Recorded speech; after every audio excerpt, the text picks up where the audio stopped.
Hello everyone. Today we are going to discuss run through of chapter 21. Before starting this exercise, please watch the introduction video of this chapter so that you can easily understand all the concept. Let's start. Question number 1. A dice is rolled. Determine the chance of the happening. We have to find out chance of happening, whether it is certain, impossible, less likely, very likely, even chance for the following outcomes. जो हमें ये given questions है A to H, इसके अंदर आपको find out करना है कि वो सर्टेन है, इम्पॉसिबल है, लेस लाइकली है, वेरी लाइकली है, इवन चांस है. ओके, वो आपको फाइंड आउट करना है. सो इसके लिए पहले हम ये देख लेते हैं कि हम क्या क्या लेते हैं. अगर कोई भी नंबर के लिए जो पॉसिबल ही ना हो, उसके लिए हम क्या लेते हैं? इम्पॉसिबल.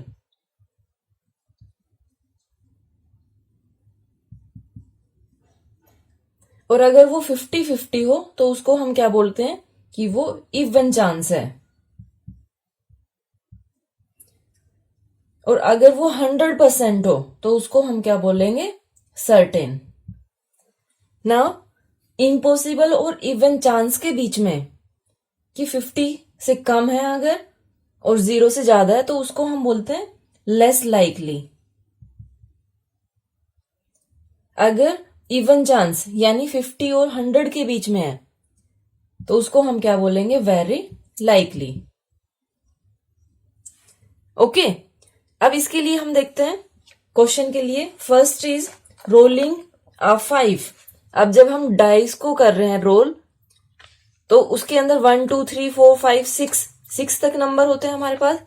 और अगर 6 तक नंबर है तो उसमें 5 तो आएगा ही आएगा. तो इसको हम क्या बोलेंगे कि ये इवन चांस हो गया. जो ए पार्ट है हमारे पास वो क्या होगा? Even chance. 50-50 किस लिए लिया हमने ये? क्योंकि 5 आए, क्या पता 1 आ जाए, 2 आ जाए, तो 1 to 6 नंबर है, वो भी तो आ सकते हैं, इसलिए हमने ए का क्या लिया? Even chance. देन बी का rolling a number less then 2. अब लेस देन 2 के लिए भी क्या होगा? इवन चांस होगा. जो भी नंबर जैसे ये इसने बोला है उसके लिए इवन चांस होगा. इसमें बी में भी इवन चांस.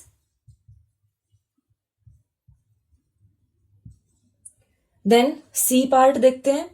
सी में हमारे पास क्या है? Rolling a 9. अब आप खुद बताइए, क्या डाइस के अंदर 9 होता है? नहीं होता है. तो सी के लिए क्या होगा? इम्पॉसिबल. जब नंबर 9 होता ही नहीं है तो वो आएगा कैसे? Then D part rolling a number less than 15. Less than 15 होना चाहिए. अब जो 1 to 6 डाइस के ऊपर नंबर्स होते हैं वो सारे लेस देन 15 ही तो है हमारे पास. सारे लेस देन 15 है तो इसको आप क्या बोलोगे? हाँ, सारे 100% लेस ही होंगे. तो इसके लिए आप क्या बोलोगे? डी के लिए certain. Then E part rolling a number greater than 1. अब ग्रेटर देन 1, ग्रेटर देन तो आपके पास कितने नंबर हो गए? 2 3 4 5 6, यानी 5 नंबर्स आपके पास ग्रेटर देन 1 है और एक नंबर जो 1 के इक्वल है. तो इसमें तो क्या ज्यादा चांस रहेगा कि ये ज्यादा से ज्यादा यही नंबर आएंगे, क्योंकि ये एक है और वो 5 नंबर्स है. तो ई के अंदर आप क्या लिखोगे? वेरी लाइकली, क्योंकि नंबर्स वहां पे ज्यादा है. देन एफ पार्ट देखते हैं. Rolling a factor of 6. Factor of 6 में क्या हो सकता है? ये भी 50-50 है. किस लिए?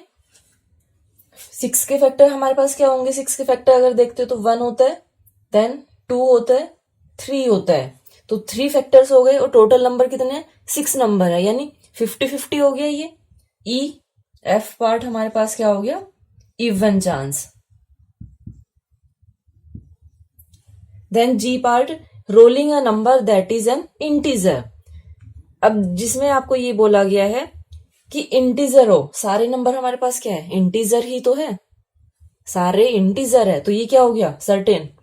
100% हो गया कि सारे इंटीजर ही होंगे. तो जी के लिए certain. Then H part, rolling a number greater than और इक्वल टू 6, या तो वो 6 से ज्यादा हो या 6 के इक्वल हो, उसके लिए आपको बताना है। ग्रेटर देन और इक्वल टू, सो 6 से ग्रेटर तो आपको वैसे आएंगे नहीं इसमें, और इक्वल टू 6 में कि जो 50-50 है कि 6 आ भी जाए और ना भी आए, जरूरी तो नहीं है कि 6 ही आए। अगर कंफर्म है कि हाँ 6 आएगा तो उसको हम सर्टेन बोलेंगे। आपको बोला गया कि 6 के इक्वल हो, तो 6 के इक्वल हो भी सकता है और नहीं भी हो सकता, तो इसके लिए आप क्या लोगे, इवन चांस। ओके।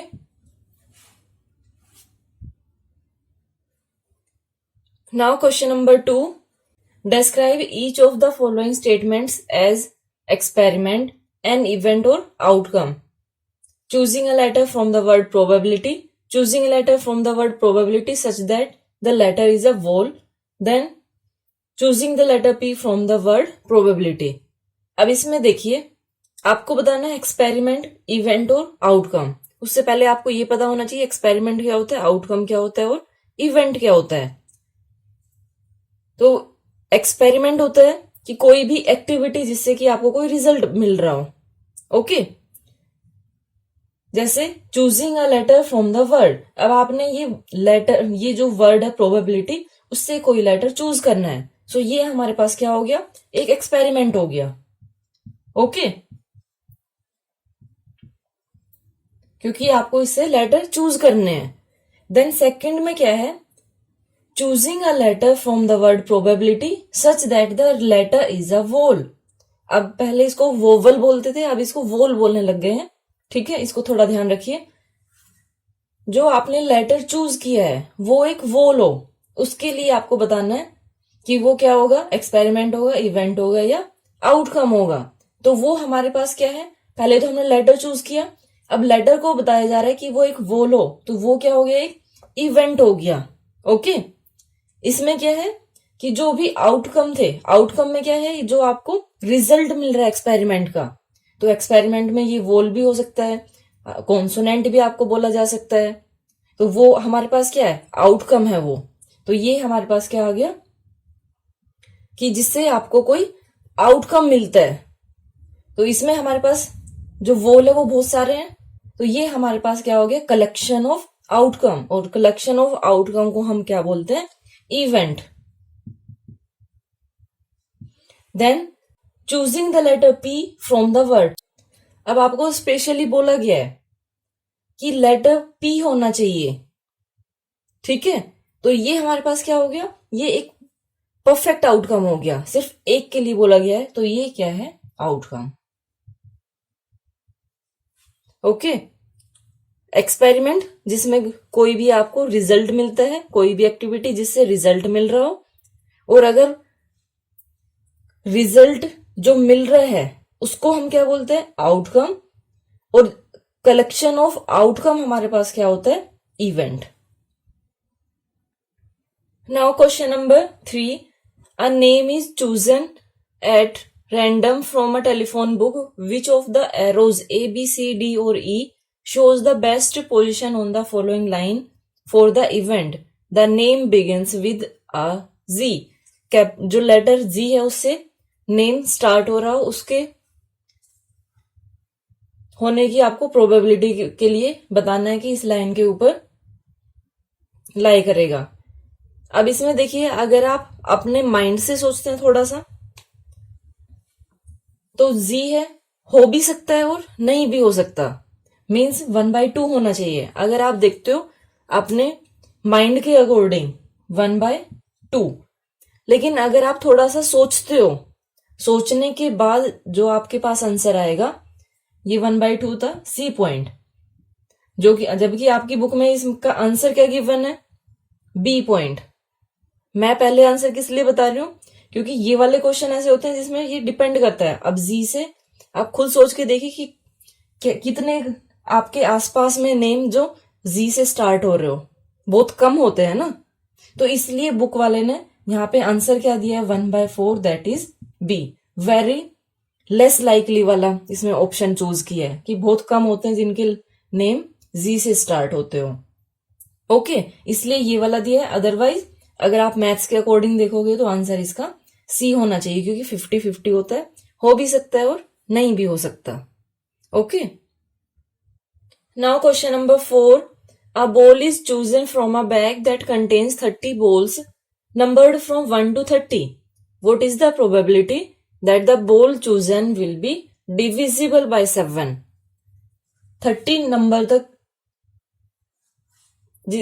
बॉल है, बैग के अंदर बॉल है जो, उनके ऊपर 30 नंबर तक लिखा गया है। What is the probability that the ball chosen will be divisible by 7? जो बॉल आपने चूज की है वो 7 से डिवाइड हो, उसके लिए प्रोबेबिलिटी क्या होगी? तो इसके लिए पहले आप नोट करोगे number of favourable cases, okay, और total cases. So total outcomes हमारे पास कितने हैं? 1 to 30 नंबर नोट किए गए हैं। So 30, then favourable,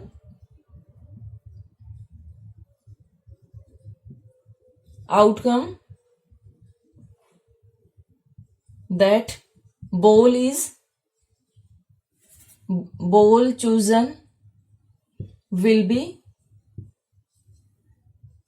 divisible by 7। ये हमारे पास कंडीशन है, that will be equal to 7, then 14, 21, 28। ये हमारे पास नंबर है जो 7 से डिविजिबल होंगे।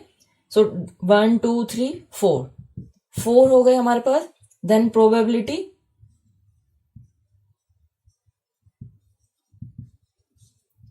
क्या फॉर्मूला होता है हमारे पास? Number of favourable outcome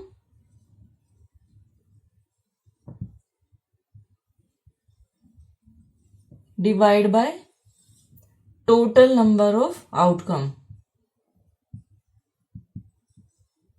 answer आ गया अब, दैट इज 4/30, 2/15। ओके, ये कट कर दिया 2 से।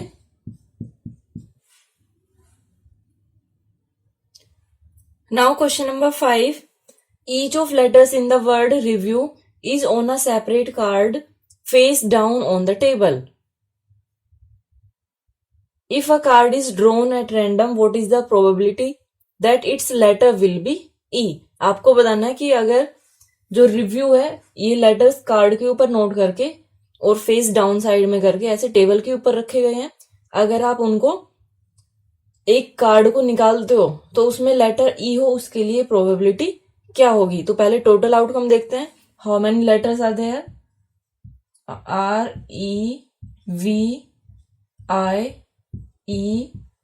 REVIEW, 1 2 3 4 5 6। तो total outcome 6। Then favourable outcome that letter will be E. अब ई इसमें कितने टाइम्स है? 2 टाइम्स है, तो 2 हो गया। और प्रोबेबिलिटी क्या होगी? 2/6, that is equal to 1/3। Okay, now question number 6, a letter is chosen randomly from a word mathematics. Find the probability that the chosen letter is NE, a consonant, a vowel. तो इसके लिए पहले total outcome हम note कर देते हैं। Total outcome के लिए जहां पे ये जो हमने नोट किया था वर्ड मैथमेटिक्स, उसमें सारे डिफरेंट डिफरेंट लेटर नोट कर देते हैं पहले।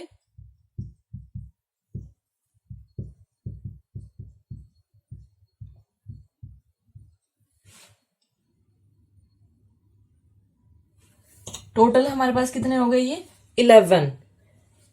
देन ए पार्ट में हमें क्या बताना है? NE। NE के लिए फेवरेबल केसेस क्या होंगे?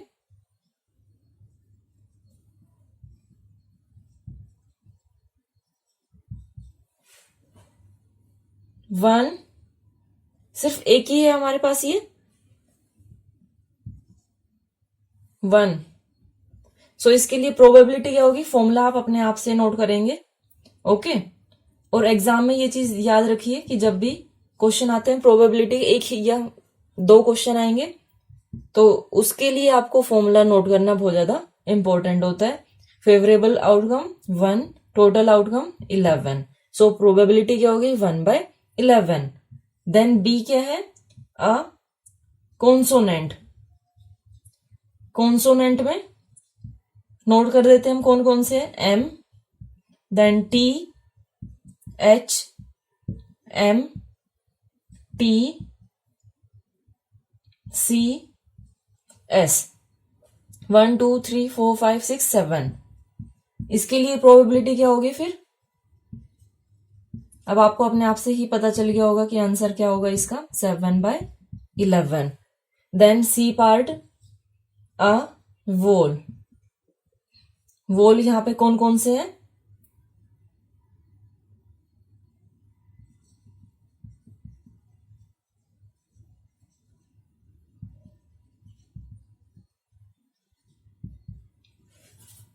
ए, ई, फिर से ए है हमारे पास, फिर आई। टोटल 11 है, 7 कॉन्सोनेंट है, तो वोल्स कितने हो गए, 4 हो गए। That is equal to 4/11। ये प्रोबेबिलिटी होगी। Okay, now question number 7, find the number of possible outcomes of getting exactly one tail when 3 coins are tossed simultaneously. तो इसके लिए हम कैसे करेंगे, पहले टोटल आउटकम देख लेते हैं, उसके बाद एग्जैक्टली 1 के लिए फाइंड आउट करते हैं। टोटल आउटकम्स, अब इसके लिए मैंने आपको फॉर्मूला बताया कि जितने हमारे पास फेस होते हैं 1 के अंदर, 1 कॉइन है यहाँ पे, तो कॉइन के लिए 1 कितने होते हैं, हेड एंड टेल, 2 हो गए आउटकम। तो उसकी पार हम जितने टाइम्स वो थ्रो किया गया है या टॉस किया गया है उसके लिए करेंगे, ये 3 टाइम्स किया गया है या 3 कॉइन्स हो गए, तो इसके लिए 2⁻³ दैट इज 8 आउटकम। उनको नोट करते हैं, टेल टेल टेल, ये फर्स्ट के लिए हो गया। देन सेकंड में हमारे पास क्या हो सकता है कि फर्स्ट का टेल हो और रिमेनिंग 2 का हेड हो, ये मैं नोट कर देती हूं। फिर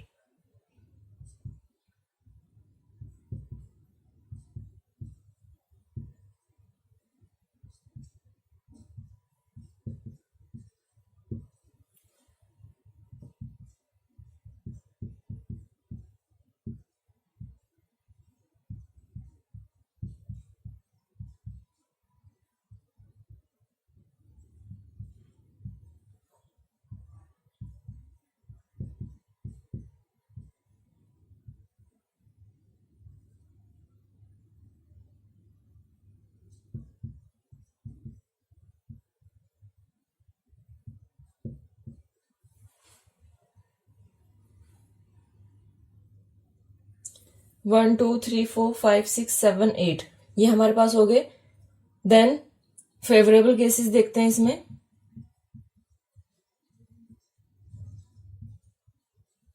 केसेस ऑफ गेटिंग एग्जैक्टली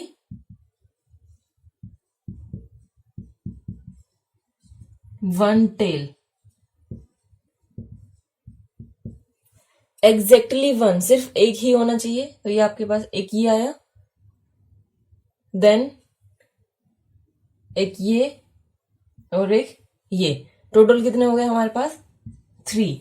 अब प्रोबेबिलिटी क्या हो जाएगी, 3/11, सॉरी 8। टोटल आउटकम हमारे पास ये कितने हैं, 8। Now question number 8, find the sample space for choosing an odd number between 76 and 108। आपको ओड नंबर फाइंड आउट करने के लिए सिर्फ सैंपल स्पेस आपको नोट करने हैं। सैंपल स्पेस जो जैसे अभी मैंने नोट किया था, हेड हेड हेड ऐसे, सो सैंपल स्पेस ये हमारे पास क्या होंगे, ओड नंबर आपको ये लेना है 77, देन 79, 81, 83, 85, 87, 89, 91। ये ध्यान रखना, ओड नंबर आपको बोला गया है, प्राइम नंबर नहीं बोला गया है। 93, 95, 97, 99, 101, 103, 105, 107. These all are sample space. Okay. Now question number 9. What is the probability of choosing a picture card, Jack, Queen or King from a standard deck of playing cards? आपको playing card से ये बताना है कि इसमें picture card होने के लिए प्रोबेबिलिटी क्या होगी। सो इसमें टोटल हमारे पास आउटकम, टोटल कार्ड्स होते हैं 52 और पिक्चर कार्ड्स हमारे पास होते हैं, कार्ड्स को आप देखिए तब आपको ये वाला क्वेश्चन समझ आएगा। उसके अंदर जैक, क्वीन और किंग 4 टाइप्स के कार्ड होते हैं और ईच टाइप में 3 फेस कार्ड होते हैं। तो 3 इंटू 4 टाइप्स होती है, इसलिए इंटू 4 किया है, 4 3 जा 12। अगर याद रख सकते हो तो डायरेक्ट याद रखिए कि टोटल 12 फेस कार्ड होते हैं, पिक्चर कार्ड या फेस कार्ड हम इनको बोलते हैं। देन प्रोबेबिलिटी क्या होगी, उसके बाद तो ये इजी हो ही गया। फॉर्मूला आप अपने आप से नोट करेंगे, 12/52, 4 3 जा 4 1 जा 4 3 जा, that is equal to 3/13। This is our answer. Now question number 10, what is the probability of choosing a prime number less than 25 from first 15 prime numbers. अब इसमें जो टोटल आउटकम है वो हमें डायरेक्ट बताए गए हैं, that is 15। So total outcomes equal to 15। अब आपको बताना है फेवरेबल आउटकम कौन से होंगे।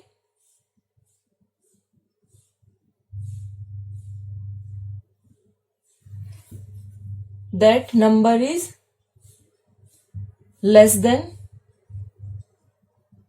25। अब 25 के लिए कौन कौन से नंबर होंगे, 2 से स्टार्ट करते हैं, 2 3 5 7 11 13 17 19 देन 23। आपको लेस देन 25 लेने थे, 1 2 3 4 5 6 7 8 9। तो टोटल हमारे पास क्या हो गए 9। ये हमारे पास क्या है, सैंपल स्पेस है, ये इक्वल टू 9। इसके लिए प्रोबेबिलिटी अभी दैट इज इक्वल टू 9/15। अगर कट करना चाहते हो कट कर सकते हो 3/5। This is our answer. Okay, thank you so much for watching my video and have a great day.